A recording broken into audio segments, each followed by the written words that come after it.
Look, you guys, my baby Juju drew me something this morning. Hey, isn't it cute? He can really draw. He's only 4. I know Juju was entertaining you guys last time in my Throwback Thursday, turn Flashback Friday, turn Sock It To Me Saturday, turn I didn't even get that thing out until this past Tuesday. Ain't that crazy? But I don't have a phrase for Tuesday. But I still wanted to get it out. You know, my computer is a mess, and that's the reason why my videos are coming out so delayed.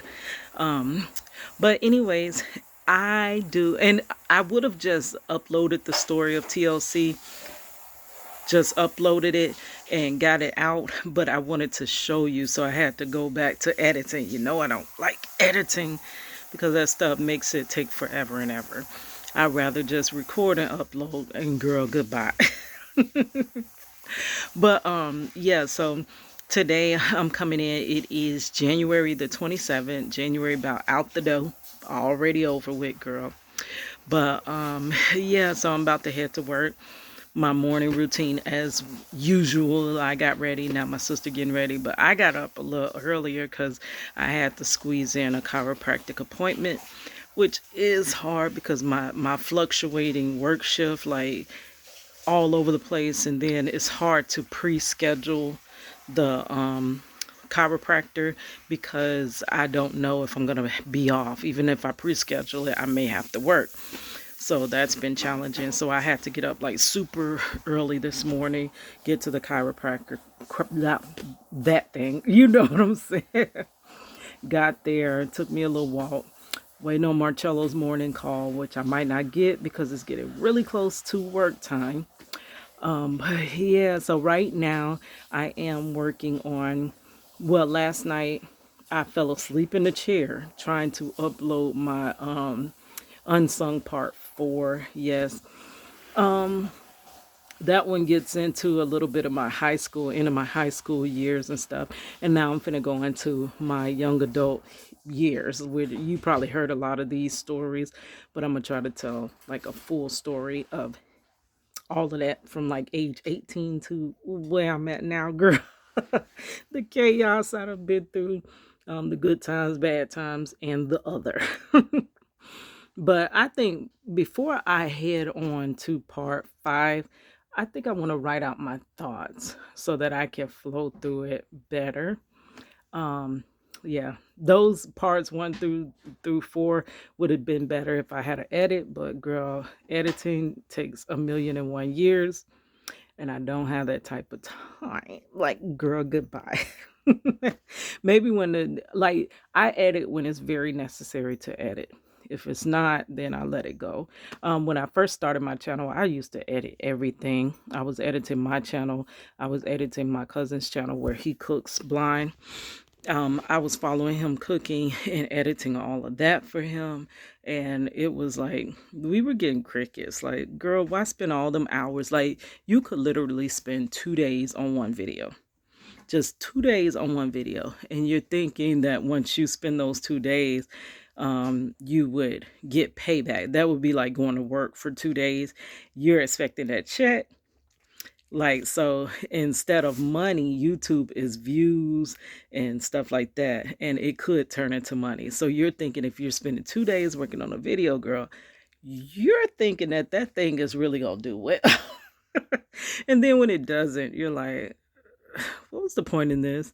And then not to mention the thumbnails. You have to make thumbnails. You have to optimize your description box, search your keywords. I was doing all that.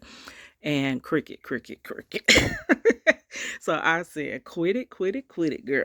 And I just started going to just really recording and upload like this one. But so what is going on? I do have some good news this year. Like I said, lips dry. Anyway, like I said, this year is seeming to play out decent. I'm hoping this year ends with Marcello actually be home, girl. I was talking about a couple videos ago about Gloria Steinem. Girl, I ain't got her name right yet. Steinem. I did say it right. Okay. But her office said that they did receive my email, and they were so touched, girl, goodbye. They were so touched by the email that they wanted to see if they have a lawyer that works closely with them. Um, always, you're always going to hear this. Prison wives, y'all love this, don't y'all? There's no guarantee. They will always tell you that. We can try to help you, but there's no guarantee. You always hear that. You're always going to hear that because they can't promise you anything.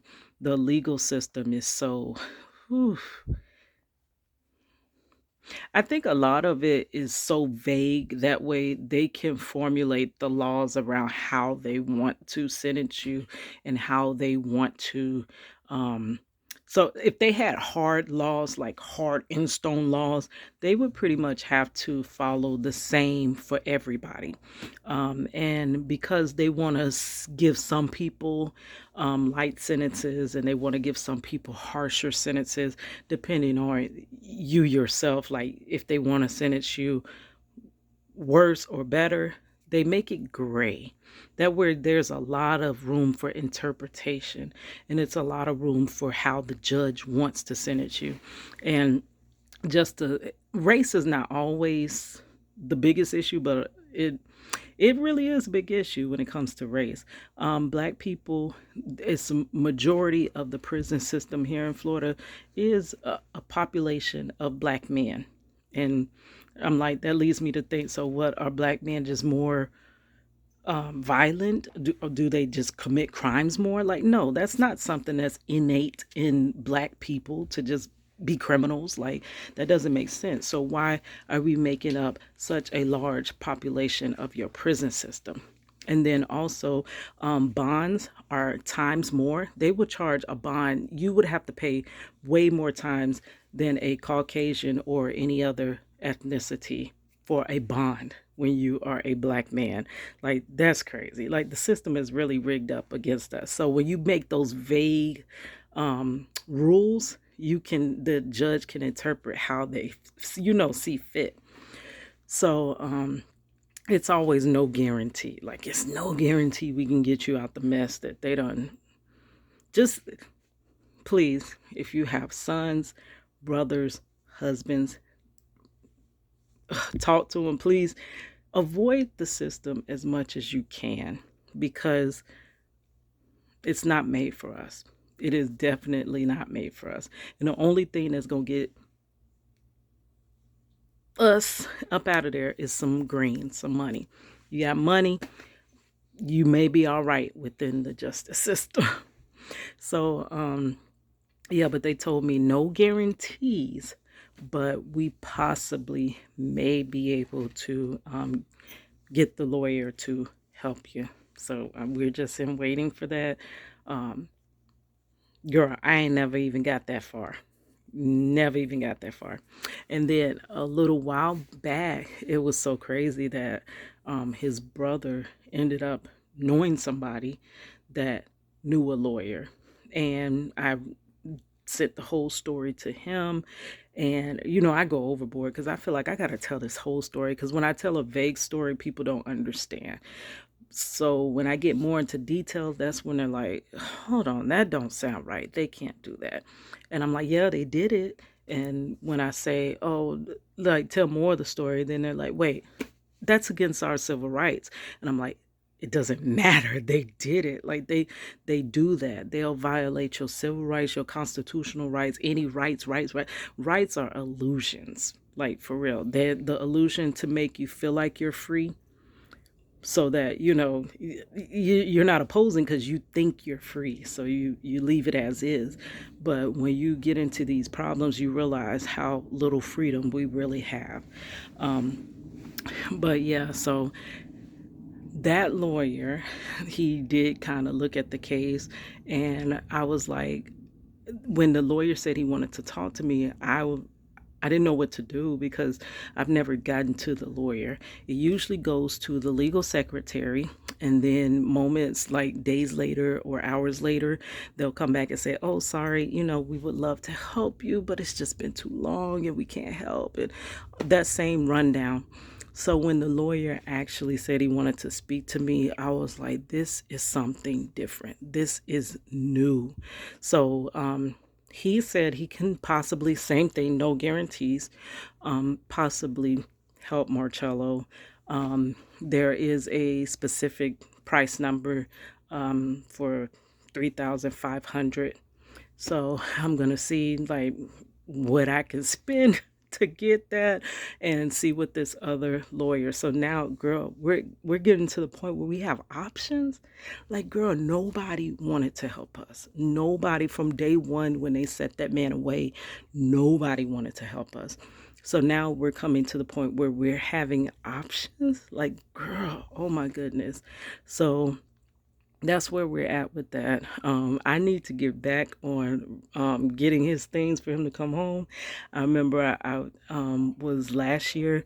I was buying T-shirts and boxers, and like every like paycheck, I would purchase something for him when he comes home because I was in expecting and inspect. I don't know what that word, girl. I like to use big words, but I don't always know where to put them in. Anyways, I was preparing for him to come home. So I said, if they say come pick him up, I ain't got nothing for him. So, that's when I started getting ready. But as soon as I got my mind to where I was getting ready, oh, the devil really went to work. That's when, after all these freaking darn years of visiting my husband, 20 years visiting my husband, not one infraction, not nothing. Do you know what them women's do up in them visitations? We ain't never did none of that stuff. Them women's be getting buck wild. It was women's coming up out of there with baby. Like, they were doing some things up in there. Me and Marcello always refrain from that. We always just chill, really relax, because we're really trying to just see this is really our family time. A lot of them, they come in for other reasons. And if you're a prison wife, you know what them reasons are. I was never at visitation for those reasons. So for me, of all people, to go visit my husband after a lockdown of not seeing him for I don't know how many months, I'm really gonna carry my butt 7 hours away from my home to bring some substances in my car. That was bogus. But right after that, they canceled our visitations. Man laughed at me as I walked away crying and said, I don't know if you're visiting your husband or your father, but your visits are terminated indefinitely, and that's all over the state of Florida. He was so happy, like he marveled in our misery. I'm like, you really, like, that's all we had. We really don't have anything outside of that, except for these expensive A calls that I pay for. And you're just happy about that. I literally raised our daughter. We raised our daughter together through prison visits, and you're laughing because you bogusly like terminated them.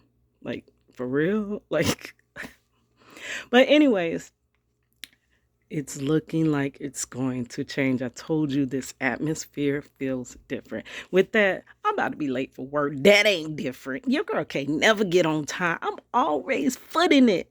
All right, y'all. Here's your girl Cadillac.